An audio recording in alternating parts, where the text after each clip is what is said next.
does not mean it shouldn't happen at all.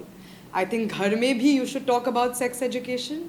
When you are talking in the dining table, हम लोग बहुत कुछ बात करते हैं, पर कभी कभी बहुत important बातें करना भूल जाते हैं. और it's a very hush topic कि इसके बारे में you shouldn't talk, but it's happening. I think dynamics are changing in the world. सब लोग change हो रहे हैं. Times are moving fast. If you talk about something openly, तब there's chances that it's less restricted. You know, एक बात, I think there was something. If you keep a bird caged for the longest time, the moment you open the cage, the bird will fly away. So when you hide things and you hold them tight, essay, so when someone has less knowledge about it, they tend to consume media. You know, something about pornography as well. वो जैसे दिखाते हैं चीज़ें, it's very might be disturbing in a way. But because बात नहीं करते लोग इस बारे में, तो that's what people learn, that's what people think is the reality. So I think in schools definitely वो check करना चाहिए. It is, I do think कि हो रही है, even though slowly, but it's still happening. I mean, when I was in school, I got sessions about sex education. I think अभी जब university में भी हुआ, we get sessions about consent, about sex education.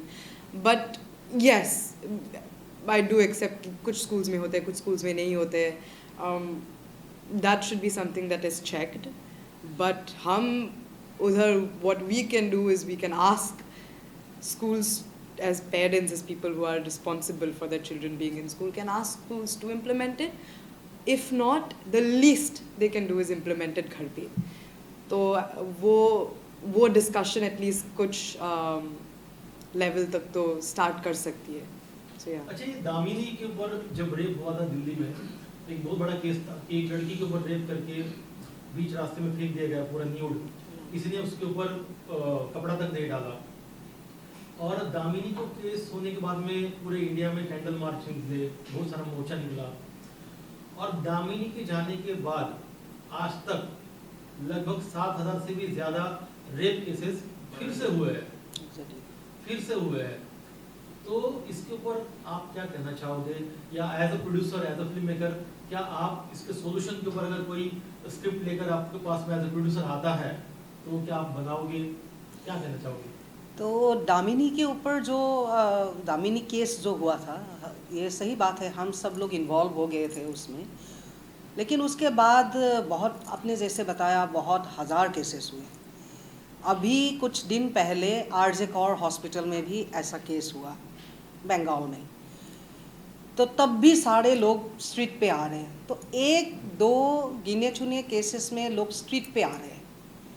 लेकिन ये एक दो cases के अलावा thousands and thousands of cases are happening every day, in every village, every city, every शहर, हर जगह हो रही है. तो ये बात है कि ये सब बातों से हमने एक ही बात सीखी है, वो है कि only law cannot reduce the rate of this crime. ये जो रेप की घटनाएं हो रही है, इसको ख़त्म करने के लिए खाली लॉ काफ़ी नहीं है. और कैंडल मार्च या कुछ भी हम लोग अगर करते हैं एक दो केसेस में, ये काफ़ी नहीं है. ये दिखावा, ये मीडिया कवरेज काफ़ी नहीं है. जैसे इन्होंने बोला, हम लोगों का ये हिपोक्रेसी क्यों है? अगर रूड शब्दों में बोला जाए तो मैं बोलना चाहूँगी कि we Indians are very hypocrite, isn't it? हम लोग क्यों नहीं बात कर सकते इस बारे में? ये संस्कारी टाइप का ये मुखौटा पहन के हम लोग इसके पीठ पीछे हर रोज़ हम लोग लड़की को, औरत को अब्यूज़ कर रहे हैं, टॉर्चर कर रहे हैं, रेप कर रहे हैं. और ऊपर से हम लोग, अभी भी पूजा है, आज भी दुर्गा माँ की पूजा करते थे. So why this hypocrisy? तो ये हमारा एक्चुअल रीज़न है कि हमारे यहाँ केसेस बढ़ ही रहे हैं, कम नहीं हो रहे. तो मैम, हमारे भारत देश में देखा जाए तो यहाँ पे एक तरफ देवी की पूजा की जाती है, माता रानी बोल के, और उसके नाम पर उपवास पकड़े जाते हैं, नवरात्रि रखी जाती है, और उस मट्टी, उस पत्थर के अंदर छुपा हुए भगवान को लोग पूजते हैं। और जो एक लड़की के अंदर जो इंसान है, उसको रेप होने के बाद में ना कोई सरकार कुछ पहल करती है, ना पब्लिक कुछ अवेयरनेस करती है। तो अगर एक देवी की टूटी हुई मूर्ति अगर कोई रोड में फेंक दे तो उसके लिए तमाम दंगे हो जाते हैं, लेकिन एक लड़की नन्ना अवस्था में दिल्ली के बीच चौरा में फेंक दी जाती है तो कोई कपड़ा भी डालने के नहीं आता। एग्जैक्टली। तो इसके अंदर, इसके बारे में क्या कहना चाहोगे? बात यह है कि रिलीजियन को क्यों बिजनेस बना के रख दिया है हमारे देश में। हमारे देश में रिलीजियन को बिजनेस ही बना कर रखा है। ये नहीं होना चाहिए। रिलीजियन इज इन यू, ये आपका मैटर है। सच पूछा जाए तो आजकल जो हमारा जो शास्त्र है, जो गीता है, जो वेद है, ये सब में एक ही बात बोली गई है और बहुत डिटेल में बहुत बार बोली गई है कि भगवान तुम्हारे अंदर है। कृष्ण ने क्या बोला था? मैं कौन? मैं। ये क्रिएटिव वर्क को फोकस किए, टेक्निकल वर्क को फोकस किए, वो तो कभी दूर दूर तक नहीं आया फीलिंग्स। अच्छा, कश्मीर फाइल्स और केरला स्टोरी जैसे फिल्मों के बारे में एज अ फिल्म मेकर आपकी क्या राय है? सर, इस बारे में कोई कमेंट्स नहीं कर सकते क्योंकि मैं कश्मीर फाइल नहीं देखी हूँ। आपकी बात करें तो आपने किसके अंडर में डायरेक्शन सीखा है, किसी की एडिटिंग या हाँ, अपने बारे में थोड़ा सा कुछ बताइए। ये टेक्निकल चीज़ें, बारीक चीज़ें कहाँ से सीखी आपने? आपने कोई कोर्स किया था? हाँ, मैं पढ़ाई तो की थी, पर पढ़ाई एक बेस देता है, लेकिन आप जितना प्रैक्टिकल फील्ड में सीखते हो ना, बेस इसलिए कि थोड़ा आपका ग्रामर, जो फिल्म मेकिंग का ग्रामर है वो आपके दिमाग में रहे, बस इतना फ़ायदा हुआ। लेकिन टेक्निकली प्रैक्टिस मेक्स परफेक्ट। तो मैं फील्ड में ज़्यादा सीखी हूँ। 40 फिल्म्स कर चुकी हूँ एज एसोसिएट डायरेक्टर। साउथ की पिक्चर कर चुकी हूँ, मराठी 3 कर चुकी हूँ, हिंदी 40 के करीब कर चुकी हूँ। तो मैं इंडस्ट्री में 15 साल से हूँ और मैं राइटर भी। अभी भारत इंटरनेशनल फिल्म फेस्टिवल ने कल से एक कैंपेनिंग शुरू की है, जिस कैंपेनिंग का नाम है save Indian cinema save nation. तो सेव इंडियन सिनेमा में ये कि आज जो बॉलीवुड की हालत है, वो एक तो काम की अवेलेबिलिटी नहीं है, और जो भी फिल्में बन रही हैं बॉक्स ऑफिस में फ्लॉप हो रही है, क्योंकि ना कोई नए राइटर्स को ब्रेक दे रहा है, ना नए डायरेक्टर्स को ब्रेक दे रहा है। ठीक है, तो इसके लिए भारत फिल्म फेस्टिवल ने एक अभियान शुरू किया है, save Indian cinema save nation, जिसके अंदर अगर आप फिल्में बनाते हो, आप किसी प्रोड्यूसर को लेके आते हो, तो उसको इंटरनेशनल प्लेटफॉर्म देने से लेकर उसकी ओवरसीज रिकवरी की सारी जिम्मेदारी सेव इंडियन सिनेमा ले रहा है, और इसका बाहर बैनर भी लगा हुआ है। तो इसके बारे में आप क्या कहना चाहोगे? विक्रांत सर सही बोल रहे हैं। मैं ये चाहती हूँ कि जो भी फिल्म मेकर है, जैसे नया डायरेक्टर, नया राइटर, यहाँ बॉलीवुड में क्या हो गया है कि आपके पास स्टार का सेटअप है तो आपको सब सामने वाला वैल्यू देता है, इसलिए कंटेंट ख़त्म होते जा रही है। कंटेंट क्यों ख़त्म होते जा रही है कि जिसके पास स्टार का सेटअप है वो फिल्म बना रहे हैं स्टार के साथ, जिसके पास नहीं है वो बेचारों को तो नाम भी नहीं पता होता किसी का कि उनके पास अच्छे कंटेंट है, अच्छे सब्जेक्ट है। यार, सबको चांस दो, सब नए न्यू कमर डायरेक्टर राइटर को चांस दो। तो ये थोड़ा सा फील होता है। या मेरे पास आर्टिस्ट नहीं है तो मैं आर्टिस्ट कहाँ से लाऊं? तो आर्टिस्ट नहीं है तो कंटेंट मार खा जाती है। अभी इफ़ी गोवा में मास्टर पैनल क्लास चल रहा था जिसमें सब बैठे हुए थे, स्त्री 2 के डायरेक्टर मुकेश छाबड़ा सर, सब ने ये बोला कि कंटेंट ख़त्म होते जा रही है। अरे कंटेंट ख़त्म होते नहीं जा रही है, कंटेंट है पर कंटेंट को देखने वाला कोई नहीं है। कंटेंट को, जिसके पास कंटेंट है उसको आगे लाने वाला कोई नहीं है। क्यों? क्योंकि पहले सबसे पहला सवाल होता है, हम कहीं भी फिल्म लेके जाते हैं तो स्टार कास्ट कौन है। आज फिल्म बनाने के बाद इतना अवार्ड, मेरी जो फिल्म दाल रोटी है आज 30 अवार्ड्स जीत चुकी है। 30 अवार्ड्स मतलब मैं सोची भी नहीं थी। एक अवार्ड से सिलसिला चालू हुआ और आज 30 तक पहुँच गई, और अभी कितने अवार्ड के रिजल्ट आने बाकी है। तो जब तुम टैलेंट और कॉन्टेंट को वैल्यू ही नहीं दे रहे हो, नहीं, अभी बोलना नहीं चाहिए, मेरा एक कॉन्फ्रेंस हुआ था रेडिसन ब्लू होटल में, जहाँ पे सब बड़े बड़े लोग आए थे, जिसका मैं नाम नहीं लूँगी। वो लोग सीधे बोलते हैं कि नहीं, मैं फेस्टिवल वाले फिल्म को सामने नहीं रखता। तो मतलब इसका मतलब कि आप लोग फेस्टिवल वाले फिल्म को इतना ये वैल्यू नहीं देते हैं क्योंकि इसमें स्टार कास्ट नहीं है, तो ये तो गलत है। कंटेंट को वैल्यू दो, तो वो लोग वैल्यू देने लगते हैं स्टार वाले को। और एक जो मुझे दिख रहा है बार बार कि यार हम लोग इतना जल्दी स्टार तो नहीं ला सकते, तो अभी इनको लगता है कि साउथ के लोग ज़्यादा अच्छी पिक्चर बना रहे हैं तो साउथ के डायरेक्टर को घुसा रहे हैं, तो फिर हम लोग कहाँ जाएंगे, तब हम लोग तो मारे जाएंगे। तो एक तो ऐसे ही मौका नहीं मिल रहा है, और ऊपर से आप साउथ के डायरेक्टर को देते हो। या तो कोई भी अपने घर को अपना, पहले हमारा जो मेन हिंदुत्व है, हमारा जो मेन बॉलीवुड इंडस्ट्री है, उसमें तुम सबको बराबर का इक्वलिटी दो। अब सबसे ज़्यादा अगर बराबर स्टार का पिक्चर बन रहा है तो सबसे पहले उस डायरेक्टर में नाम आप देखोगे साउथ का डायरेक्टर है। अरे तो वो बॉलीवुड के डायरेक्टर को चांस दे रहा है क्या? नहीं दे रहा है। तो तुम ऐसा क्यों कर रहे हो कि साउथ के डायरेक्टर को दे रहे हो और बॉलीवुड के डायरेक्टर को किनारे कर रहे हो? ऐसे करके कितने बॉलीवुड के दिग्गज डायरेक्टर घर में बैठ जाएंगे।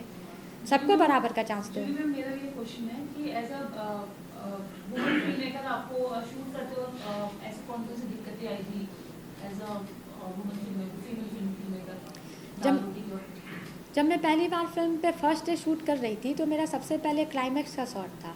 तो एक्टर स्पीच दे रहा है, तो सबसे पीछे एक बंदा बैठा है जो मेरे प्रोडक्शन में था, कहता है लेने दो, क्या होगा, दिन भर ऐसे ही छापते रहेगी, पिक्चर थोड़े कंप्लीट होगी।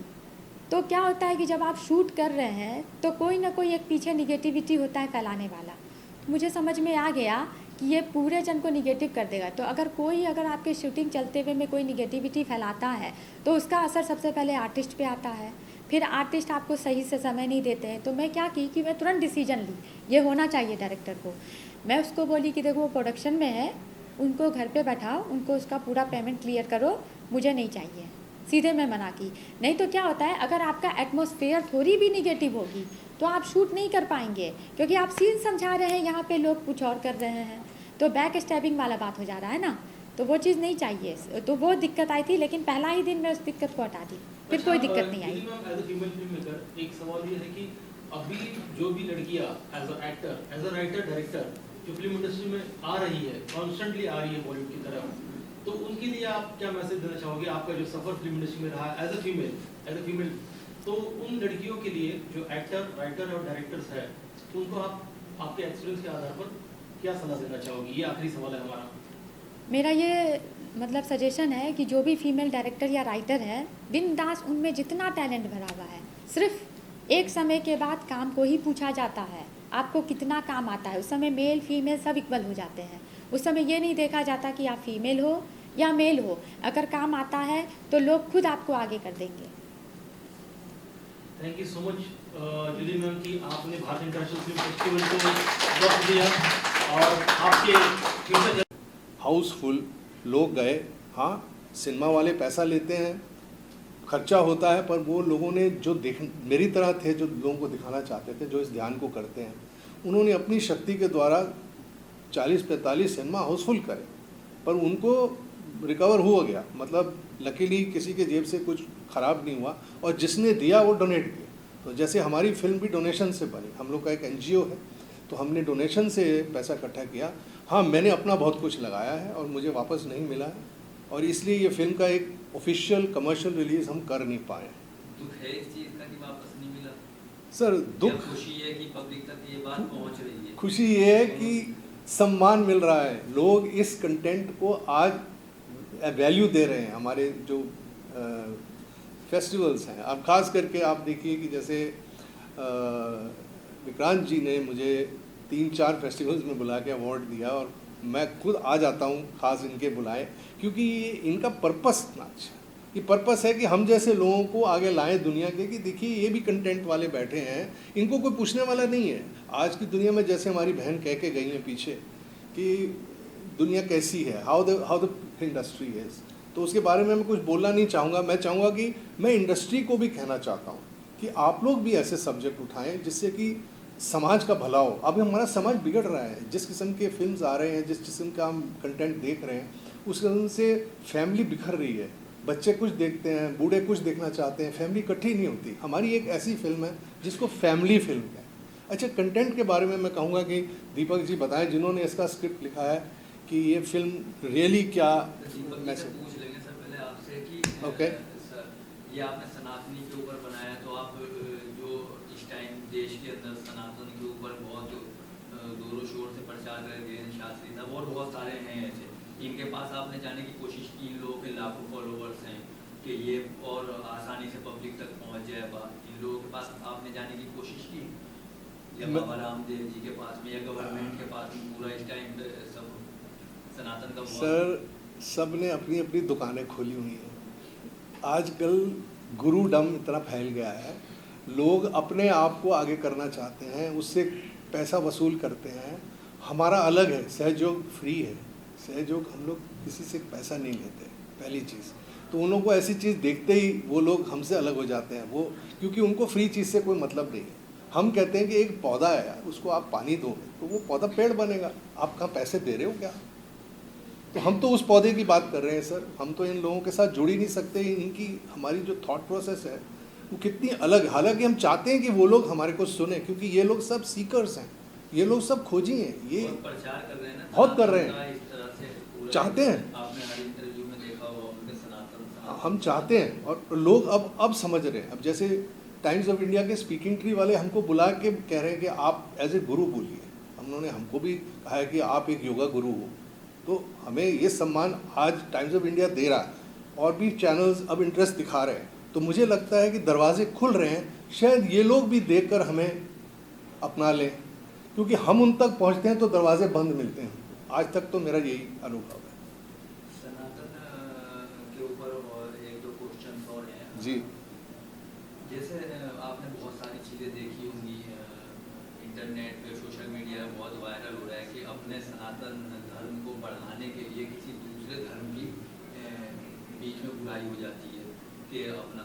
आपने इस फिल्म में कुछ ऐसा दिखाया है कि सिर्फ अपने सनातन धर्म की अच्छाइयाँ ही दिखाई हैं या किसी दूसरे धर्म को गिराने की कोशिश की है बिल्कुल। आपने अपने धर्म को बढ़ाने के लिए? इसमें बहुत कुछ ऐसा है कि सर्वधर्म सम्मान है हमारे। तो इसमें क्लियर डायलॉग लिखे गए हैं भैया ने कि हम सब धर्मों को मानते हैं, है ना। हम लोग ये नहीं कहते कि ये मेरा भगवान है, ये मेरा भगवान है। भगवान मेरे अंदर है, मेरे अंदर प्रेम की शक्ति वो मेरा भगवान है। लोगों की सेवा करना, लोगों को प्यार देना, भगवान प्यार है। तो हमने ये दिखाया कि सारे धर्म हमारे एक समान है। बल्कि हमने मुस्लिम धर्म के बारे में भी बताया है कि अल्लाह अकबर का क्या मतलब है। इस तरह से हमने कुछ मतलब हम ज़्यादा टिप्पणी नहीं करना चाहते औरों के धर्मों पे, पर हम कहते हैं कि हम सब एक हैं। इसमें कोई सनातन जो है वो भी ऐसा ही है। सनातन को आप कहते हैं कि ये अलग है, ये अलग है, ऐसा है नहीं। ये इंसानों ने बनाया है, हाँ, बंटवारे के लिए। तो उन लोगों के बारे में क्या कहना चाहेंगे जो अपनी चीज़ को बेहतर दिखाने के लिए दूसरे की चीज़ को नीचे, ये भी तो धर्म नहीं सिखाता है ना? ये नहीं सिखाता, नहीं या मुस्लिम में भी ऐसा हाँ। कि ऐसा सिखाता नहीं है अपनी राजनीतिक रोटियां सेकने के लिए या अपने बेनिफिट के लिए किसी दूसरे को। इनके बारे में क्या कहना चाहेंगे ऐसे धर्मगुरुओं के बारे में या पंडितों के बारे में जो ऐसा कर रहे हैं? आपकी क्या राय है? मैं कहूँगा कि देखिए, जो भी आप कर रहे हैं, अगर आपको ईश्वर प्राप्ति हो रही है, उससे आपको मन की शांति मिल रही है और आपकी सारी तकलीफ़ें दूर हो रही हैं, तब आप सही रास्ते पे हैं। मुझे नहीं लगता है कि ये सब लोग इन ग्रस्त तकलीफ़ों से दूर हैं। ये सब ग्रसित हैं। हम देख रहे हैं कि हम इन तक पहुंचना चाह रहे हैं, और ये हमको भी देख रहे हैं। कहीं ना कहीं जाके ये समझ जाएंगे कि ये अलग अलग कुछ भी नहीं है। इसको आप विभोजन नहीं कर सकते। You can not divide this into a political thing, या आपको वोट चाहिए, या आप देखिए आपका कहाँ रुचि जा रही है। हमारी रुचि देने में है, उनकी रुचि लेने में है। फ़र्क इतना है। जैसे योगा का जिक्र किया, अभी योगा 10 साल 15 साल से स्टार्ट हुआ है। कुछ मुस्लिम, जैसे मैंने इंटरव्यू किया बहुत सालों, कुछ मुस्लिम धर्मगुरुओं ने बोला कि योगा तो हम 1400 साल से करते हुए आ रहे हैं, हम 5 टाइम नमाज पढ़ते हैं, ये योगा ही है। तो इसके बारे में क्या कहना चाहेंगे? सर योगा देखिए ऐसा है, योग का मतलब है युज, मतलब आपका जुड़ना, है ना। योगा मीन्स आपके अंदर जो है वो उसको ईश्वर के प्रति उसको जोड़ते हैं। जब आपकी शक्ति ईश्वर की शक्ति से मिलती है तो उसको योग कहते हैं। सच में युज है ना। तो इसका अब लोगों ने क्या अर्थ अलग अलग क्यों अर्थ निकाल दिए कि योगा एक्सरसाइज करने से होती है खाली। मैं कहता हूँ ध्यान करने से भी योगा होता है। जो हम योगा की बात कर रहे हैं ये सहज योगा है, माने आपके साथ पैदा हुआ, जन्मा हुआ, सहज जन्मा हुआ योगा है। असली योगा तो हम इसको कहते हैं। काफ़ी क्रेज हो गया है योगा का मुस्लिमों में भी, काफ़ी यंग जनरेशन में। तो इसको देख के आपको कैसा फील होता है सर मैं कहूँगा कि हमारे सहयोग में मुस्लिम भी हैं, क्रिश्चियन भी हैं, सिख भी हैं, जैनिज़्म भी हैं। हर किस्म का इंसान ये योगा करता है, क्योंकि हम लोग सर्वधर्म संपन्न में विश्वास रखते हैं, इसलिए। हाँ जी सर आपसे उसके बाद में उसके बाद में विक्रांत सर आपसे क्वेश्चन करेंगे। आपका सिर्फ अकेले का थॉट था, आप गए थे इनके पास में स्टोरी लिखने के लिए, या इन्होंने आपको अप्रोच किया था स्टोरी लिखने के लिए, या दोनों का थॉट था कुछ इसके बारे में? और क्या जब आप स्टोरी लिखते तो क्या दिमाग में चल रहा था? बहुत शांति चाहिए होती है कि चीज़ लिखने के लिए, बहुत रिस्पॉन्सिबिलिटी होती है राइटर के ऊपर। नमस्कार, मैं यहाँ आपसे एक बात शेयर करना चाहूँगा कि मैं खुद भी सहयोगा पिछले 23 सालों से प्रैक्टिस कर रहा हूँ, और मैं खुद इस लाइन में हूँ, फिल्म डायरेक्शन में और स्क्रीन प्ले राइटिंग में। तो जब सर को पता लगा था कि भाई मैं भी इस लाइन में हूँ, तो सर ने अपना एक प्रोजेक्ट मेरे को दिया था कि हमारी ये स्टोरी है, इसके ऊपर हम चाहते हैं कि आप सहयोगा के पॉइंट्स को लेते हुए आप एक स्क्रीन प्ले और डायलॉग्स वगैरह की राइटिंग करें। तो मुझे, क्योंकि ऑलरेडी मैं 22-23 सालों से इस प्रोजेक्ट को कर रहा हूँ, मेडिटेशन को कर रहा हूँ, तो समझने में मुझे ज़्यादा ज़रूरत नहीं थी। हाँ, जैसा कि आपने कहा कि शांति की ज़रूरत थी, तो शांति में मैं यहाँ ये कहना चाहूँगा कि सहयोगा खाली सनातन से ही नहीं जुड़ा हुआ है, वो एक ह्यूमैनिटी से जुड़ा हुआ है कि हर मनुष्य जिसके अंदर जो एक शक्ति है, चाहे वो किसी भी धर्म में, अगर हम हिंदू धर्म में कहते हैं तो आत्मा वास करती है, मोहम्मदन में जाते हैं तो रूह वास करती है, अगर हम सिख धर्म में जाते हैं तो सुरती वास करती है। तो इस तरह से वो हर मनुष्य से कनेक्टेड है सहयोगा मेडिटेशन। क्योंकि जब बच्चा माँ के गर्भ में होता है, तो जब उसकी उत्पत्ति उस माँ के गर्भ में होती है, बच्चे के अंदर प्राण आते हैं, तो वो 7 एनर्जी पॉइंट्स को क्रिएट करती है। और हर धर्म में उन चक्रों को, यानी उन प्लेक्सिस को या उन एनर्जी पॉइंट्स को अलग अलग नाम दिया गया है। हमारा जो कंसेप्ट था वो सिर्फ इतना था कि जब बच्चा जन्म लेता है तो हम सब जानते हैं कि हम उसको बोलते हैं कि बच्चा जो है भगवान का रूप है, भगवान का रूप है। लेकिन धीरे धीरे जब वो बड़ा हो जाता है तो फिर तो कोई उसको भगवान नहीं कहता, क्योंकि उसका जो कनेक्शन है भगवान के साथ में, परमात्मा के साथ में, अल्लाह के साथ में, जो हमारा 7वां चक्र है वहाँ से जुड़ा हुआ होता है। लेकिन जब बच्चा बड़ा होता है तो ये हिस्सा हमारा हार्ट हो जाता है और वो उसका कनेक्शन हट जाता है, क्योंकि वो अपने ब्रेन का इस्तेमाल कर रहा है। तो वो जो पावर उस बच्चे के अंदर माँ के गर्भ में आई थी, उसका एनलाइटमेंट ही सहयोगा मेडिटेशन है, और वो हर किसी धर्म से जुड़ा हुआ है।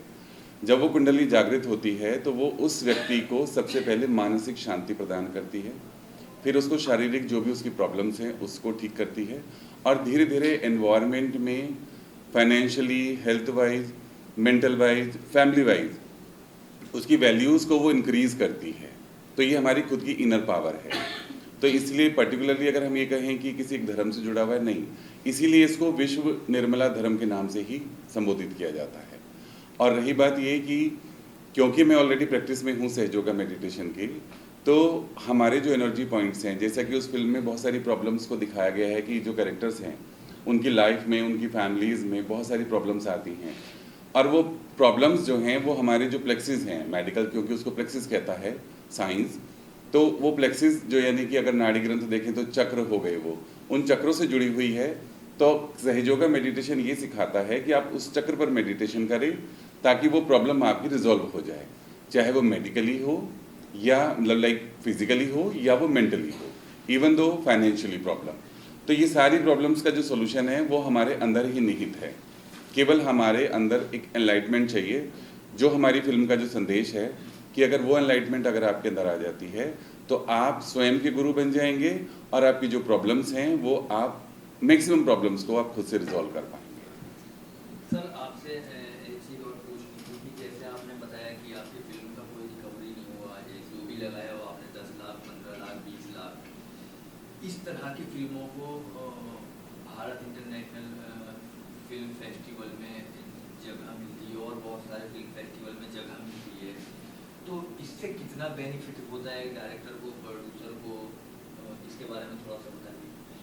सर पहली चीज़ ये है कि ऐसे प्रोजेक्ट को करके अगर इतना सम्मान फेस्टिवल्स में मिला तो एक तरह से संतुष्टि मिल गई मुझे कि जो मैंने किया है वो लोग उसको अप्रिशिएट करें। हाँ, एप्रिसिएशन मॉनेटरी नहीं है, मगर ये भी है कि जो कॉस्ट था हमारा वो ईश्वर की ऐसी हमारे पे कृपा रही है कि जो लोग हम पे बिलीव करते हैं उन्होंने डोनेशंस के द्वारा, जैसे क्योंकि हमारा एनजीओ है, वो हमारा कॉस्ट हमें दे दिया है, तो हमारे को मोर और लेस नुकसान इतना नहीं हुआ है। जो थोड़ा बहुत नुकसान हुआ है वो हम अपनी तरफ से एक देन समझते हैं, हम समाज के लिए कुछ कर रहे हैं और अब भी उम्मीद रखते हैं, क्योंकि जब इतने अवार्ड आए तो ऑफर्स आने शुरू हो गए हमें OTT प्लेटफॉर्म से, और एक OTT प्लेटफॉर्म में हमने अभी चढ़ाई भी हुई है वीडियो जार में, तो कुछ पैसा नहीं दिया उन्होंने, क्योंकि अगेन कास्ट नहीं, नाम नहीं, जैसे हमारी बहन कह चुकी है, इसलिए मैं उसके बारे में कुछ बोलूँगा नहीं। मगर क्या है कि कंटेंट लोगों को अच्छा लग रहा है, जो लोग देख रहे हैं वो आगे आके हमें कुछ देना चाहते हैं। तो ये जो मेरा को अनुभव हो रहा है आज की डेट, ये चल रहा है ये सम्मान, और इस सम्मान से हमें और ऑफर्स आ रहे हैं इस समय। हो सकता है कि ये फिल्म कोई बड़ा OTT चैनल उठा ले, और हो सकता है कि कुछ हमें फाइनेंशियल उसमें फ़ायदा भी हो जाए, कुछ कह नहीं सकते। सर मेरा एक क्वेश्चन है, जैसे आपने बोला कि आपकी फिल्म को 103 अवार्ड्स मिल चुके हैं, जी। तो डेफिनेटली आप बहुत सारे फिल्म फेस्टिवल में गए होंगे, तो वो सारे फिल्म फेस्टिवल और भारत इंटरनेशनल फिल्म फेस्टिवल, इसके बीच में क्या डिफरेंशिएट आपको देखने को मिला? ये जो हमारा जो कंसेप्ट है और बाकी आप फेस्टिवल जो अटेंड कर चुके हो, उसका जो कंसेप्ट है उसके बारे में हम आपसे जानना चाहते हैं। हाँ, ये है कि जितने भी फिल्म फेस्टिवल्स हमें मिले हैं विदेश में, शायद 60-65 फेस्टिवल्स में अवार्ड मिला है, और 40-45 फेस्टिवल्स हमें भारत में मिले हैं। भारत में रहने से हमको बुलाया जाता है और हम यहीं पे आ जाते हैं। बाकी फेस्टिवल्स में बाहर जाना पड़ता है, हमको मना करना पड़ता है, मगर हम नहीं जा पाए किसी भी फेस्टिवल में, और लाइव भी कुछ हुआ नहीं है। मोस्टली ये सारे ऑनलाइन थे, जब से आपका ये कोविड हुआ है तो ऑनलाइन फेस्टिवल्स का एक सिलसिला शुरू चल पड़ा है, तो उसमें हम लोग को अवार्ड्स काफ़ी मिले हैं ऑनलाइन फेस्टिवल्स में। पर मेरा जो भारत के साथ ख़ास कनेक्शन है, ऐसे 3-4 हैं विक्रांत जी जैसे नेक इंसान, जो एक फिल्म इंडस्ट्री को दुनिया के आगे पेश करना चाहते हैं एक डिफरेंट रूप में, ताकि लोग इसकी एक अलग एक डायमेंशन को समझ सकें। नहीं तो जिस तरह से फिल्म इंडस्ट्री चल रही है, बहुत दुख होता है देख के कि कोई बेटर अच्छा सिनेमा देखने को नहीं मिलता। हालांकि आ गए हैं कुछ सिनेमाज अच्छे, मेरे को पसंद आते हैं और खुशी होती है कि हाँ हम भी बना रहे तो ये लोग भी बड़ा अच्छा सिनेमा बना रहे, पर गिने चुने हैं आज की डेट में। तो इस सर अभी हाल ही में हमको एक खबर पता चली है कि आपकी जो फिल्म है दुनिया के सबसे बड़े फेस्टिवल कांस में स्क्रीन होने जा रही है, यानी कैंसर इस मुद्दे को लेकर आप वर्ल्ड के सबसे बड़े फेस्टिवल पे आपकी फिल्म स्क्रीन हो रही है, तो आपको सबसे ज्यादा खुशी तब हुई थी जब जी में म्यूजिक रिलीज हुआ था, या हंगामा पे आपकी फिल्म रिलीज हुई थी, या कांस में आपकी फिल्म स्क्रीन हुई है? डेफिनेटली कांस, विदाउट एनी डाउट, एक सेकंड की भी सोचने की ज़रूरत नहीं।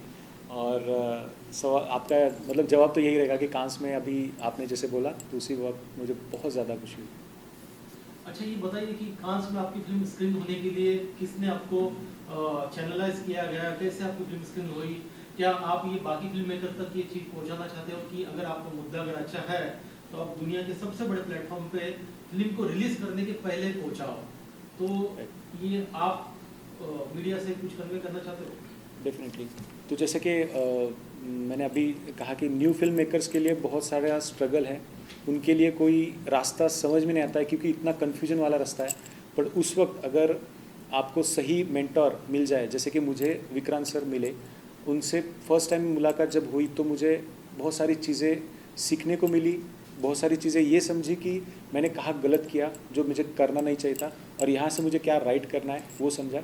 और ऐसा प्लेटफॉर्म जो विक्रांत सर और उनकी टीम ने क्रिएट किया है, जहाँ पे हमारे जैसे नए फिल्म मेकर्स अपनी फिल्म को एक अच्छे लेवल पे ले जा सकते हैं अगर उसका कंटेंट सोशल हो, अगर उसके रिलेटेड चीज़ें अच्छी हो तो मुझे ऐसा लगता है कि आपकी टीम और आप सर हमें जो सपोर्ट मिला, एक तो होता है कि इस वक्त ना ऐसे वक्त पे ना न्यू फिल्म मेकर्स को एक मेंटल सपोर्ट भी बहुत ज़रूरी होता है, क्योंकि वो जिस तरीके से स्ट्रगल करके आता है वो तो पूरा उसका सेल्फ कॉन्फिडेंस ख़त्म हो चुका होता है।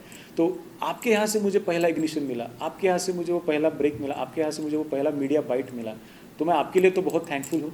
और वहाँ से मुझे वो चीज़ें मोटिवेट करती गई। और जो कांस के लिए आपने जैसे कहा कि जिस तरीके से आप विक्रांत सर और उनकी टीम उस मैसेजेस को कांस लेवल तक पहुंचाने का जो प्रयास करती है, तो मुझे सभी फिल्म मेकर्स को ये रिक्वेस्ट है कि आप हताश मत हो जाइए, आपके पास भी कोई ऐसे ऑप्शंस है जो आपको वहां तक ले जा सकते हैं, और वो है विक्रांत सर और उनकी टीम।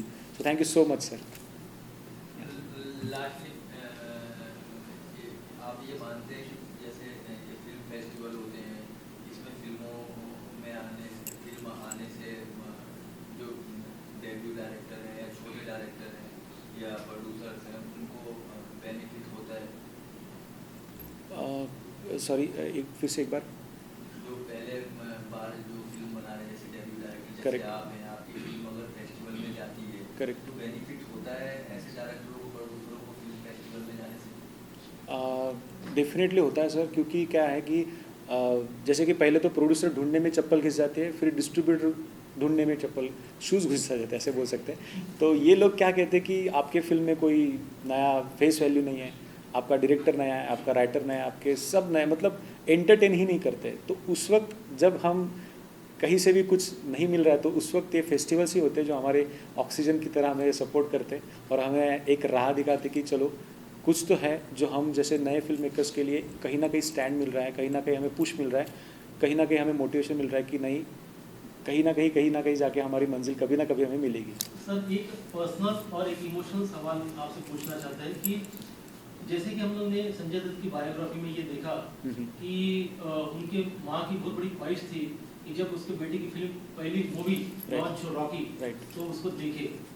तो जब उनकी पहली फिल्म रिलीज हुई तो बॉक्स ऑफिस पे देखने के बाद में संजय दत्त के अंदर बहुत सारी एंजाइटी वगैरह आके बहुत सारे प्रॉब्लम्स क्रिएट किए गए और वो जो दुख है हमेशा ही संजय दत्त हर मीडिया में ये बोलते हैं कि मैं उस पल को हमेशा मिस करता हूँ। आज जो संजय दत्त बना है मैं चाहता था कि मेरी माँ उसको देखे। तो सर इसको लेके क्या आप कहना चाहोगे?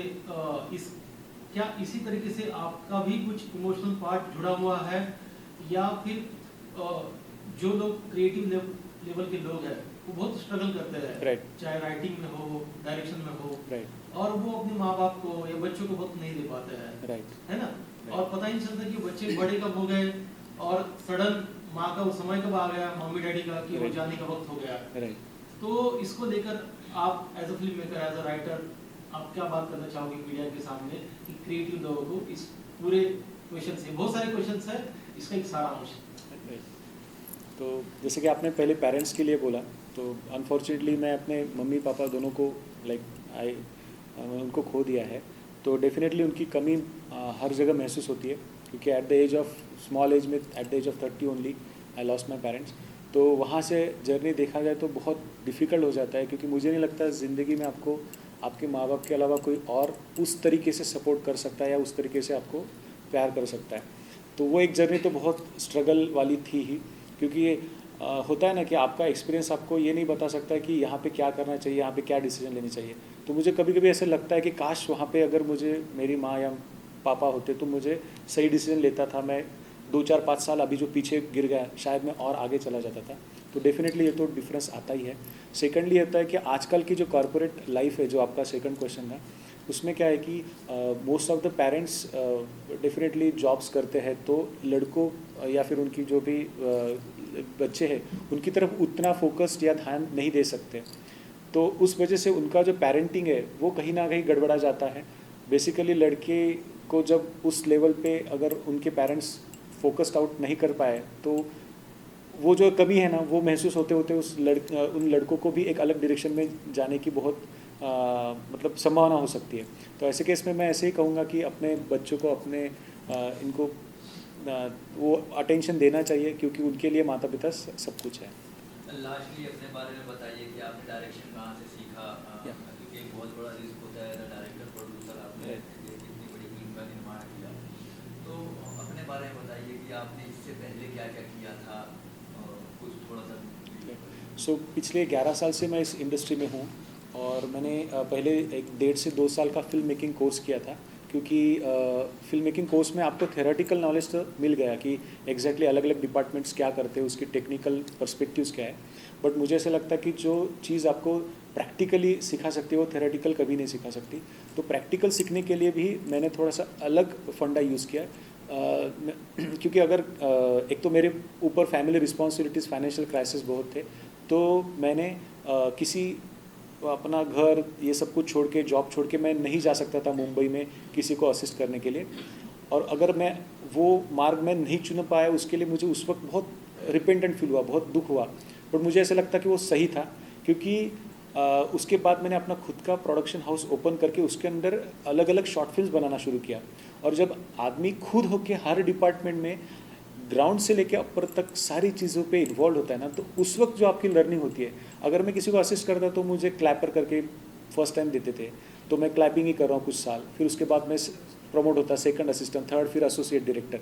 वो प्रोसेस में मेरे 10-12 साल निकल जाते। बट इस केस में मैं अपने आप को हर डिपार्टमेंट में इन्वॉल्व करके सारी चीज़ें सीख के आज इस पोजीशन में आ गया था कि मैं खुद फिल्म बनाऊं और उसको प्रोड्यूस भी कर सकूं। तो मुझे लगता है कि ये भी एक मेरे लिए अच्छा ही हुआ भगवान की दुआ से। लास्टली नेक्स्ट प्रोजेक्ट क्या है और विक्रांत सर के बारे में क्या कहना चाहेंगे? डेफिनेटली नेक्स्ट प्रोजेक्ट जो है हमारी एक अनाथ बच्चों पर है, बट उस टॉपिक को हमने अलग तरीके से प्रेजेंट करने की कोशिश की है। वो एक कॉमेडी फिल्म है, बट कॉमेडी फिल्म के साथ एक सोशल कॉज भी उसके साथ एसोसिएटेड है। अगेन मेरा यही कहना होता है कि सोशल कॉज दिखाते वक्त आप उसको डॉक्यूमेंट्री मत बनाइए, उसको एंटरटेनमेंट बनाइए, ताकि लोग देखेंगे और at the end of day उनको मैसेज भी पास हो जाएगा कि अच्छा ये भी हो सकता है। तो वो हमारा अगला प्रोजेक्ट है। साथ ही साथ विक्रांत सर से अभी जुड़े रहना है, क्योंकि मुझे उनसे भी बहुत कुछ सारे उनका एक्सपीरियंस जो वो सीखना है उनसे बहुत कुछ, और आगे जाके जो भी चीज़ें हमारे जैसे न्यू कमर्स के लिए चैलेंजिंग रहती है, तो वहाँ पे अगर विक्रांत सर का अगर गाइडेंस रहा, सपोर्ट रहा, तो डेफिनेटली वो टारगेट, वो एम हम अचीव कर सकते हैं। सर लास्टली आप भारत इंटरनेशनल फिल्म फेस्टिवल के बारे में क्या बोलना चाहोगे? ये जो हमारा कंसेप्ट है, ट्रेलर दिखा के फिल्म मेकर को मौका दिया जाता है अपनी बातें को मीडिया के जरिए लोगों तक कन्वे करने का, तो वो जो कंसेप्ट है उसके बारे में आप क्या बोलना चाहोगे? जैसे कि इंडियन पैनोरमा हो गया, भारत इंटरनेशनल फिल्म फेस्टिवल हो गया, ये मेरे हिसाब से जिस तरीके से इसका अदर फेस्टिवल्स भी मैंने देखे, बट जिस तरीके से इसका प्लानिंग है, जो 2 दिन का ब्रेक होता है कि वहाँ पे फिल्म मेकर्स को मीडिया के सामने या फिर पॉडकास्ट थ्रू अपने आप को, अपने विचार या फिर अपनी चीज़ें प्रेजेंट कर सकता है।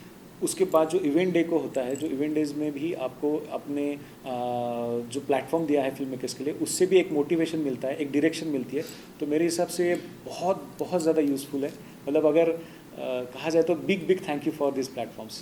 तो आप ये फेस्टिवल को बाकी और भी फिल्म मेकर्स को रेकमेंड करना चाहोगे उनकी फिल्म को यहाँ सबमिट करने के लिए? डेफिनेटली मतलब 101% इनको रेकमेंड करना चाहूँगा, क्योंकि यहाँ से ही है वो जो कि आपको आगे ले जा सकता है। तो मुझे लगता है कि नए फिल्म मेकर्स, नए स्ट्रगलर्स के लिए बहुत अच्छा प्लेटफॉर्म है।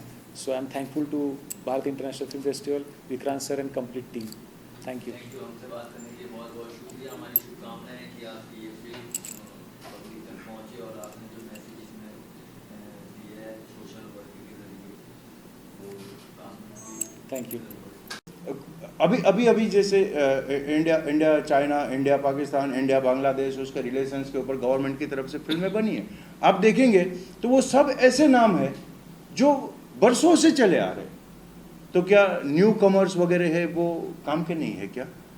आज न्यू कमर्स जो बर्निंग इश्यूज को टच करते हैं, जितना ब्लंट वो बोलते हैं, जितना ओपननेस के साथ आज की जनरेशन जो बोलती है, पुरानी जनरेशन दम्भ के अलावा, मुझे नहीं लगता कि पुरानी जनरेशन ने दम्भ के अलावा कुछ काम किया है।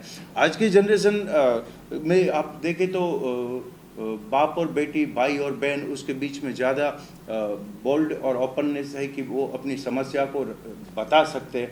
पहले डिसिप्लिन के नाम से, हर एक अलग अलग नाम से इतना दबाया जाता था, सब कुछ एक प्रेशर था। आज ओपन सोसाइटी है, तो ओपन सोसाइटी में जब ओपननेस होती है ना, तो उसके साथ साथ कुछ न्यूसेंस भी ऐड हो जाते हैं। वही जैसे कि हमने देखा है कि अपने रंगमंच सिनेमा ओटीटी में एक कॉलम है जिसमें फेस्टिवल सिनेमा है। तो जो न्यू फिल्म मेकर्स के लिए आपने वो फेस्टिवल सिनेमा का जो कंटेंट रखा है, वो आपसे कैसे जुड़ेंगे, आपसे कैसे उनका कांटेक्ट होगा, वो कैसे अपनी फिल्में आपके पास दे सकते हैं? बीइंग आप इस ओटीटी क्रिएटिव हेड हो, तो मैं आपसे ये क्वेश्चन पूछना इसमें ये विक्रांत जी, राहुल जी और हम तीनों जब बैठे थे और जब ये तय हुआ था, तब ये हुआ था कि इनका इतने सालों का अवार्ड का एक्सपीरियंस है और इनके हर एक अवार्ड के लिए मैंने हमेशा देखा है कि अवार्ड्स बहुत होते हैं चारों तरफ। अभी लोगों ने वो शुरू किया है, लेकिन एक अवार्ड की एक गरिमा होती है, एक अवार्ड का एक रिस्पेक्ट होता है कि वो ले जाते हैं तो हमें लगता है कि हम 2 लोगों को दिखाए कि हमें ये अवार्ड मिला है। कि लोगों को जेलसी हो जानी चाहिए कि अरे तुमको ये अवार्ड मिल चुका है। तो ऐसे हर एक अवार्ड का जो एक्सपीरियंस है वो इनको है इतने सालों से। इनके पास अवार्ड विनर्स या अवार्ड में जिन्होंने नॉमिनेट किया उसमें इतने क्रिएटिव, इतने टैलेंटेड, यंग एंड डायनेमिक लोग हैं, तो आते थे, नॉमिनेट करते थे, अवार्ड मिलता था, अवार्ड लेते थे, बाकी के लोग चले जाते थे। तो ऐसा लगता था कि क्रीम जो है वो जा रहा है और उनको न मार्केट मिल रहा है, न रिकवरी का कोई चांस मिल रहा है, न अवार्ड में बाकी की जगह पे अप्रिसिएशन मिल रहा है। तो टैलेंट जो लोग काम कर रहे हैं वो तो दबाने की कोशिश कर ही रहे, लेकिन इनको फील्ड और मार्केट नहीं मिलने की वजह से ये अपने आप में ख़त्म हो रहे हैं। कोई दबाए तो स्ट्रगल करके, फाइट करके वो बाहर आ सकता है, लेकिन ख़त्म हो जाएगा तो बाहर नहीं आ पाएगा। तो ये जो चीज़ है ना, वो क्रिएटिव टैलेंटेड लोगों का, जितने भी इनके पास एक बैंक है, डायरेक्टर की एक बैंक है, आर्टिस्ट की एक बैंक है, तो उसमें से भी हम हमारे प्रोडक्शन के लिए उसमें से हम पिक करेंगे, उनको लेंगे, उसको काम देंगे। और ये OTT है तो हमारा खुद का कंटेंट होता रहेगा, बाहर वालों का जो अच्छा कंटेंट है उनको भी हम लोग कमेटी के साथ बैठ के उसका देखेंगे। और वो आपको कांटेक्ट कैसे करेंगे अपनी फिल्में भेजने के लिए, आपके रंगमंच सिनेमा OTT के लिए? उसके लिए हमारे उसका जीमेल criteria आईडी, क्या है? हाँ, गूगल, जब आप गूगल करोगे रंगमंच cinema support at the system, तो आपको गूगल के ऊपर सारी इन्फॉर्मेशन मिल जाएगी कि कैसे कांटेक्ट करना है, कैसा मेल भेजना है हमको और किससे संपर्क करें। आप गूगल करिए, गूगल के ऊपर सारी चीज़ें उपलब्ध हैं। ये भी आ चुका है ये ऐप? अभी एंड्रॉयड लॉन्च हो चुका है, एंड्रॉयड और वेब वर्जन वेब पे आ चुका है, एंड प्ले स्टोर पर भी आ चुका है, और ISO वर्जन अभी कुछ ही दिनों में लॉन्च होगा। फिल्म जैसे आपने बोला कि जितने छोटे प्रोड्यूसर जिनकी फिल्में रिलीज नहीं होती, कोई दूसरे OTT नहीं लेते हैं, तो आपने क्या उनको बेनिफिट पहुंचाने के लिए रेशियो क्या रखा है? उनसे फिल्म लेंगे कि शेयरिंग पे लेंगे या कैश पे? ये आपने बहुत अच्छा सवाल पूछा, इम्पोर्टेंट सवाल है, बहुत इम्पोर्टेंट है। कि ज़्यादातर हम लोगों ने देखा है कि नया फिल्म मेकर जब फिल्म बनाता है वो बेचारा पहले तो उसको प्रोड्यूसर नहीं मिलता, क्योंकि सामाजिक मुद्दे पे फिल्म होती है, और वो बनाने के बाद में वो पहले पूरी तरह कंगाल हो चुका रहता है। और अगर उसका प्रोजेक्ट अच्छा है तो जो बड़े बड़े हब है अभी इंडस्ट्री में, वो लोग उसका फ़ायदा ये उठाते हैं, उसका म्यूज़िक फ्री में ख़रीद लेते हैं, कोई प्रमोट नहीं करते। जैसे कि अभी हमारे एक फिल्म मेकर, प्रारब्ध के फिल्म मेकर हैं आनंद जी, उन्होंने एक बहुत ही बेहतरीन फिल्म बनाई है। उन्होंने ये कहा ही कि जी को उन्होंने म्यूज़िक तो बेच दिया लेकिन उन्होंने प्रमोशन नहीं किया। तो फिर अगर प्रमोशन करना ही नहीं था तो फिर खरीदी क्यों, ये सवाल खड़ा होता है। अगर मेरा म्यूज़िक ख़राब है तो खरीदी क्यों, और अगर आपने खरीदी है तो आपने तो अपनी बैंक बना ली, तो उसको प्रमोट क्यों नहीं करते हो, ताकि अगर 10 रुपये आपके खाते में आता है तो 2 रुपये प्रोड्यूसर को भी मिलता। दूसरी चीज़ है, इन्होंने हंगामा पे अपनी फिल्म रिलीज़ की, लेकिन उनका कहना है कि 4 महीने से मुझे कोई भी रॉयल्टी नहीं आई अभी तक। तो अगर कंटेंट खराब था तो रिलीज़ क्यों की, क्योंकि उसका सर्वर का कॉस्ट तो आप भर ही रहे हो ना। तो इसलिए हम लोग ने ये प्रॉब्लम को देखते हुए हम लोग ने ये प्लान किया कि सामाजिक मुद्दे पे जो फिल्म मेकर है फिल्में बनाते हैं, उसकी वैल्यू इंटरनेशनल फिल्म फेस्टिवल में, इंटरनेशनल प्लेटफॉर्म पे बहुत ज़्यादा है। तो क्यों ना इसका इंटरनेशनल लेवल पे इसका सेल किया जाए, इसकी ओवरसीज सेल की जाए, इसकी डबिंग राइट सेल की जाए, और वो डायरेक्टली पैसा प्रोड्यूसर के अकाउंट में आए और प्रोड्यूसर हमको 15% दे। तो हमने हमारा कंट्रोल प्रोड्यूसर के हाथ में दिया है कि आप फिल्में लेके आओ, आपके अकाउंट में डायरेक्टली ओवरसीज से पैसा आएगा, और हम दोनों के बीच में किसी भी प्रकार का एग्रीमेंट नहीं बनेगा। क्योंकि बहुत सारे ऐसे लोग हैं जो एग्रीमेंट लेके कोर्ट में केस लड़ रहे हैं, ज़िंदगी बीत जाती है, और उसके बाद में दामिनी की तरह एक डायलॉग आता है, तारीख तारीख पे तारीख, तारीख पे तारीख। तो उसने अगर फिर वो 15% भी नहीं दिया, अगर नहीं दिया तो हमको ऐसे इंसान के साथ में गो थ्रू करना ही नहीं है। अगर उसने 15% नहीं दिया, इट्स ओके, तो वो 15% उनको अगर वो डाइजेस्ट कर सकता है मुबारक हो। कोई मुबारक हो, मुबारक हो, आप हमें ले कोई जाइए, वो प्रॉब्लम नहीं है। क्योंकि हमको ऐसे गलत इंसान के साथ में हमको आगे जर्नी करनी नहीं है। हम इसीलिए उनके साथ में म्यूचुअल अंडरस्टैंडिंग कर रहे हैं कि जैसे कि आज से कुछ साल पहले जब कोई भी प्रॉब्लम होता था तो कटघरे में राजा एक मुसलमान को बुलाया जाता था, कि मुसलमानों ने अगर ये वर्ड बोल दिया कि हाँ मैं इसका गवाह हूँ, मेरे सामने ये चीज़ हुई है, तो मुसलमानों की गवाही ली जाती थी। तो उसी तरीके से हम लोग ने इसके अंदर ये प्रोसेस किया है कि ज़बान की कीमत होगी। है मैं विद लव मम की राइटर, डायरेक्टर और प्रोड्यूसर। क्या सोच के आपने इस फिल्म को बनाया, क्या थॉट था आपके पीछे? तो भारत के समाज में सिंगल मदरहुड जो है वो काफ़ी इसको माना नहीं जाता है, स्पेशली अगर आप शादी नहीं किए हो आपने। तो अगर आप प्रेग्नेंट हुए तो आपको समाज शायद अगर आपने सोचा कि मैं बच्चे को रख लेती हूँ और मेरे पास पैसा भी है, मेरे घर वाले सपोर्ट भी करेंगे, तो काफ़ी मुश्किल हो सकता है उसको बड़ा करना। क्योंकि जब आप स्कूल में जाएंगे, बहुत सारे स्कूल माता पिता का नाम पूछते हैं, और फिर अगर आपका घर रेंटल पे हो और आपने कहीं पर फ्लैट रेंट पे दिया हो, तो हो सकता है कि आपके जो बिल्डिंग के जो मैनेजर्स हैं वो आपको घर से निकाल भी सकते हैं, ये कह के कि ये समाज का उल्लंघन है। तो ये सोच के बनाई थी कि अगर आप कभी प्रेग्नेंट हुए और आपको लगा कि मुझे इस बच्चे को रखना है, लेकिन आपकी शादी नहीं हुई और आप चाहते हैं तो शादी नहीं भी करना चाहते हो उस इंसान से, तो आपके पास वो पॉसिबिलिटी है क्या कि आप उस बच्चे को रख सकते हैं। और अगर आपने फिर ये सोचा कि ठीक है समाज मुझे नहीं रखने देगा तो मैं अबॉर्शन करवा लेती हूँ, तो आपके मानसिक जो आपका इमोशनल हेल्थ है उस पर क्या असर पड़ सकता है। इस तरह की स्टोरी आपके सामने आई है या आपके सामने से गुजरी है जो आपको ये थॉट आया बनाने के लिए? आप अगर अबॉर्शन पे के रिसर्च को देखेंगे, अबॉर्शन कई रीज़न से होते हैं, और कभी कभार ऐसा होता है कि अबॉर्शन के बाद बहुत सारी महिलाएं हल्का सा डिप्रेशन से जाती हैं।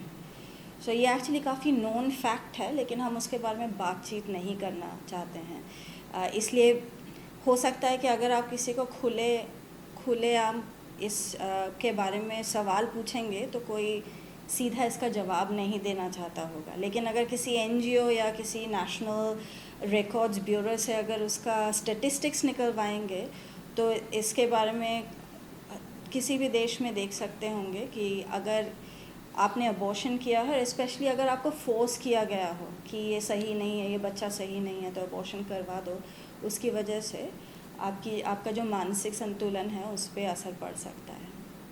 नहीं, मैंने जो पूछा आपके सामने कुछ इस तरह की घटना आई है? अगर एक सिंगल पर्सन की घटना अगर पूछ रहे हैं तो नहीं, बट लाइक अगर किसी ने मुझे खुद आके बताया हो और किसी के एक इंसान की ज़िंदगी के ऊपर ये बनाई गई हो, ऐसा नहीं है, लेकिन बहुत सारे लोगों से सुना है ये। हाँ, आप इस फिल्म से मतलब क्या पब्लिक को क्या समझाना चाह रही हैं? ये एक शॉर्ट फिल्म है शायद जी। तो इसमें मतलब क्या समझाना चाह रही है कि इसको राइट्स देने चाहिए या नहीं देने चाहिए? मैं ये समझाना चाहती हूँ कि आप थोड़ा सोचें।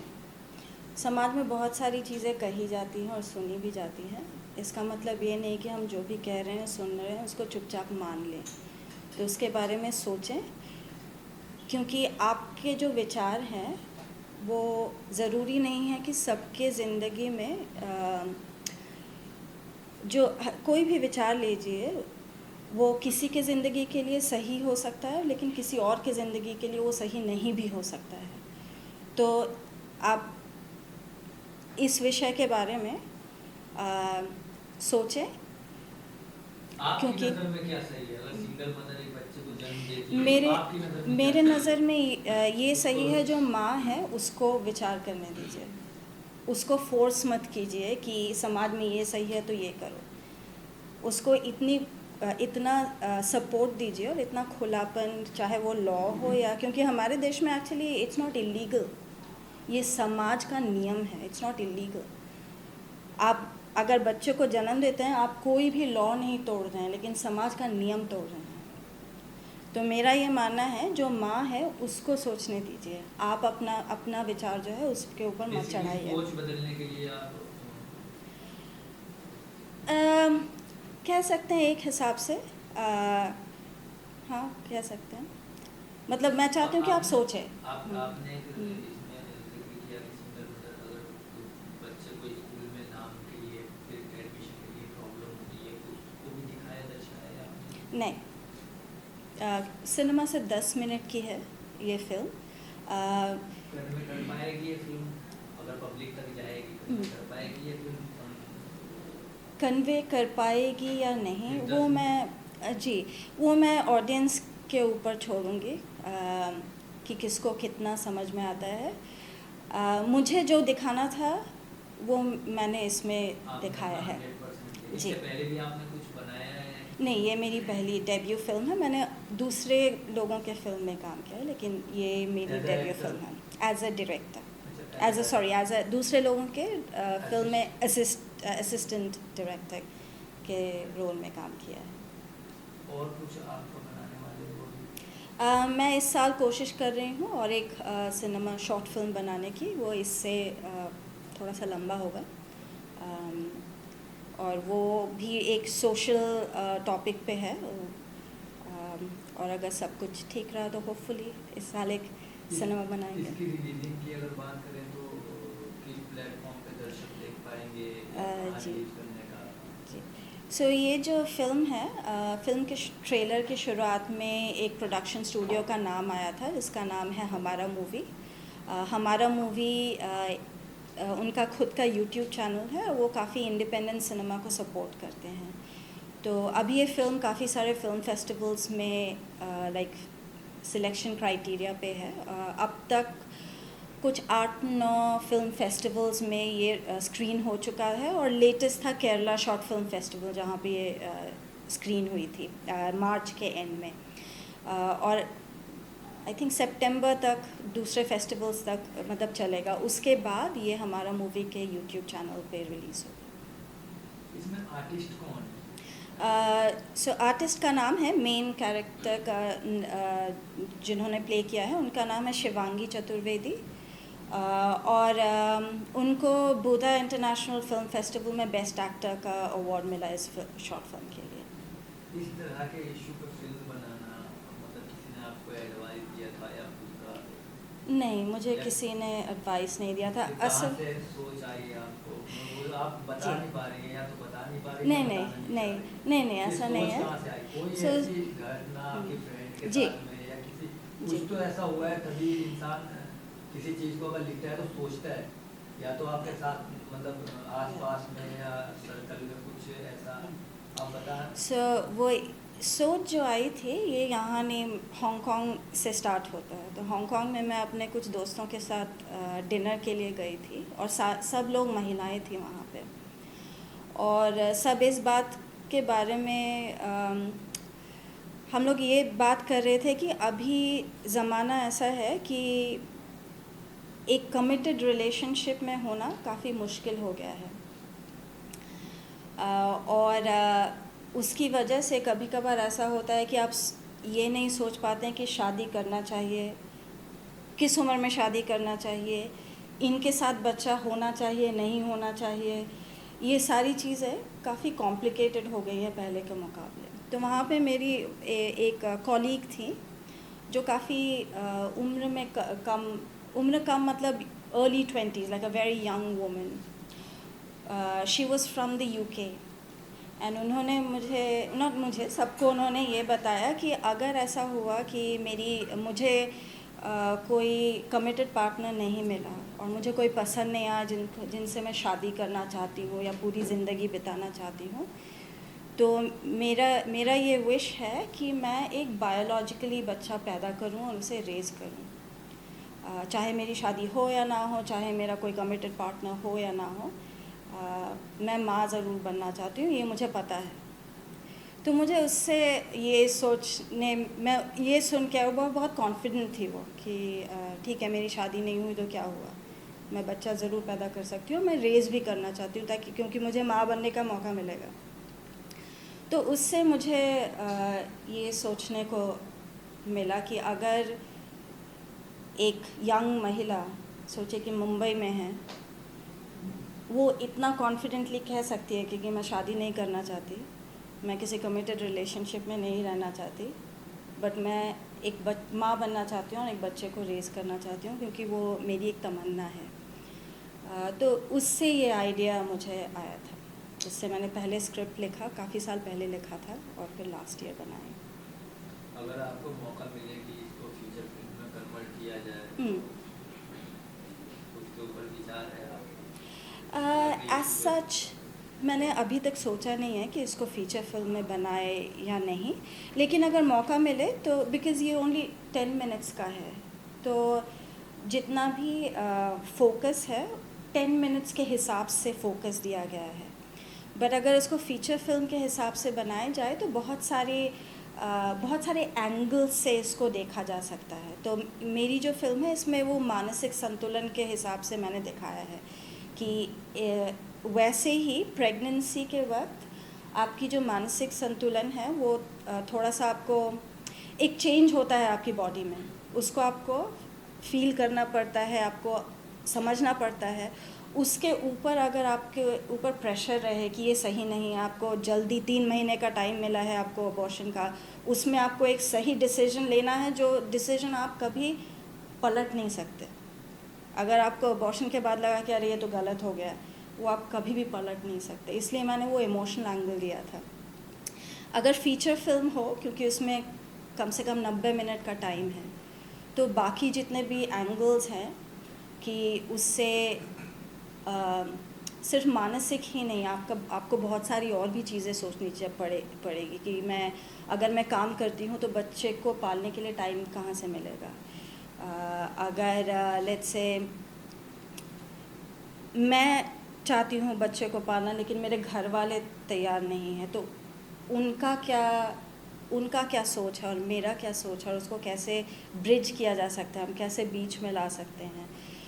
तरह तरह की एंगल्स हो सकती हैं और वो सब पे भी उनको भी लाया जा सकता है। तो फीचर फिल्म के लिए ये अच्छा आइडिया है। आपको लगता है इस तरह की फिल्में फेस्टिवल में दिखाने का सबसे बेस्ट माध्यम,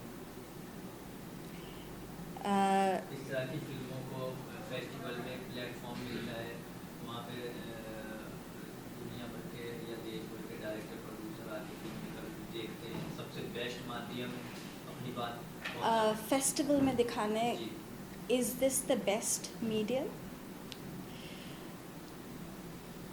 बेस्ट का मुझे मालूम नहीं, ये मेरी पहली फिल्म है, थोड़ा सा और एक्सपोजर चाहिए होगा बाकी फिल्मों और भी जो फिल्में बनाऊंगी उसके साथ। सो बेस्ट है। मेरा नाम है डॉक्टर जूनमोनी देवी खान, मैं कुकी फिल्म की प्रोड्यूसर हूँ। नमस्ते, मेरा नाम है Ritisha Khan and I play the lead actor in the movie.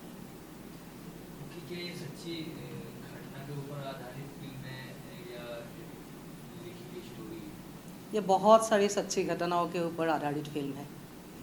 कितने सारे ऐसे घटनाएं घट रही है हर रोज़, हर मिनट, हमारे देश में, दूसरे देश में, हर जगह में, गांव में, शहर में। तो ऐसे बहुत सारे केसेस हैं जिसके ऊपर हमने ये स्टडी करके इसका मतलब रेप के बाद क्या, इस विषय को सोच के ये फिल्म हमने बनाई। कहाँ से थॉट आया आपके दिमाग में कि इस टॉपिक के ऊपर फिल्म बनानी चाहिए, इस इशू को उठाना चाहिए? जी। कोई ऐसी घटना जो आपके जहन में हो? By profession I am an advocate, मैं लॉयर हूँ। तो मेरे प्रोफेशनल लाइफ में मैंने ऐसी बहुत सारी केसेस का स्टडी किया है। लॉयर बनने से पहले जब मैं छोटी थी, जब मैं कॉलेज में, स्कूल में पढ़ रही थी, तब भी मैं थोड़ा वुमेन राइट्स के लिए फ़ाइट करने वाली एक लड़की थी। तो जब मैं क्लास 11 में थी तभी मेरे शहर में एक घटना हुई थी। एक 5 साल की माइनर लड़की का रेप हो गया था। तो ये आसाम की एक छोटी सी शहर था जोरहाट, मैं वहाँ से हूँ। तो जब हमको ये न्यूज़ मिली, तब मैं बात कर रही हूँ 90s की, 1991, ये तब रेप एक बहुत बड़ी घटना होती थी। कहीं पे रेप हो जाए, आज ये कॉमन हो गए, हर जगह देयर इज़ ए न्यूज़, लेकिन तब नहीं था ऐसा। तब कहीं पे रेप हो गया, ये बहुत बड़ी न्यूज़ थी। तो जब हम कॉलेज में जा रही थी तो ये न्यूज़ फैल गई थी पूरे शहर में। तो मुझे बहुत मन था कि रेप क्या होता है और जिसके ऊपर हुआ है ये क्या हुआ है उसके साथ, थोड़ा जानने का। सब लोग बोल रहे हैं, और मम्मी पापा ये लोग तो बोल रहे हैं ये बुरी शब्द है, इस शब्द को भी प्रोनाउंस मत करो। न्यूज़ में अगर आ जाता है तो वो लोग गुस्सा हो जाता है, इतने बुरी बुरी न्यूज़ क्यों यहाँ छापते हैं ये लोग। तो इस तरह का मेंटेलिटी था। लेकिन मुझे उस लड़की से मिलना था, तो मैं घर से बिना बताए चली गई थी उससे मिलने के लिए। सो वो थी एक 5 साल की बच्ची एक्चुअली, बहुत ही छोटी, बहुत मतलब क्या हालत था उसका मैं अभी क्या बताऊं। तो मैं फिज़िकली उससे मिली, बात किया, कुछ चॉकलेट्स वगैरह लेके गए थे, बातचीत किया। तो तभी से मेरे दिमाग में ये था कि दिस इज़ सो हीनियस, इससे हीनियस कुछ और नहीं हो सकता एक लड़की के लिए। तो अभी भी मैं अगर सोचती हूँ उस घटना के बारे में तो मेरे गूज़बम्प्स आ जाते हैं। तो उसके बाद मैं लॉयर बनी। तो लॉयर बनने के बाद मैंने ऐसे बहुत सारे केसेस स्टडी किया, बहुत सारे ऐसे विक्टिम लोगों से मैं मिली। तभी मैंने सोचा कि इस सब्जेक्ट के ऊपर कुछ करना चाहिए कि लोगों के दिमाग में ये बात घुसे कि हाउ हीनियस इट इज़। और एक लड़की खाली ख़त्म ही नहीं हो जाती है, नॉट ओनली फिज़िकली, ये क्या क्या होता है उसके साथ। तो इस बात को थोड़ा डीपली सोचना चाहिए समाज को, हम लोगों को। और film is a very responsible media, तो इस मीडिया के ज़रिए हमको ये सीरियस बात लोगों तक पहुंचानी है। ये मेरी सोच थी, जिसके कारण मैंने इस फिल्म में काम किया, ये फिल्म बनाई मैंने। स्टोरी किसने लिखी थी? स्टोरी मैंने ही लिखा है। स्टोरी मैंने आपके दिमाग में ये चल रहा था उस टाइम पे जब स्टोरी लिख रही थी कि इस कैरेक्टर में अपनी बेटी को ही फिट करना है? नहीं, ये कभी नहीं सोचा था। स्टोरी मैंने लिखा था, उसके बाद इस स्टोरी को डेवलप करने के लिए मेरा जो डायरेक्टर है इस फिल्म का, उनको मैंने दे दिया था। तो उन्होंने एक राइटर्स टीम बनाई, तो उन टीम ने ये फिल्म डेवलप किया। तब she was also studying in class 11। सो इसके बारे में मैंने कभी नहीं सोचा था कि इस फिल्म में इसको कास्ट करेंगे। लेकिन जो मेरा डायरेक्टर था, तब डायरेक्टर ने इनसे बात किया, क्योंकि इससे पहले इन्होंने एक वेब सीरीज़ किया था। तो इस वेब सीरीज़ में इनका थोड़ा सा डेडिकेशन देख के मेरा डायरेक्टर थोड़ा इम्प्रेस हो गया। तो उन्होंने सोचा कि इस कैरेक्टर जो भी प्ले करेगी तो उसको तो फुल डेडिकेशन देना पड़ेगा। इसीलिए उन्होंने मुझे बोला कि मैम मुझे आपकी बेटी से बात करने के लिए दीजिए। तो मैं बात करके देखता हूँ। तो जब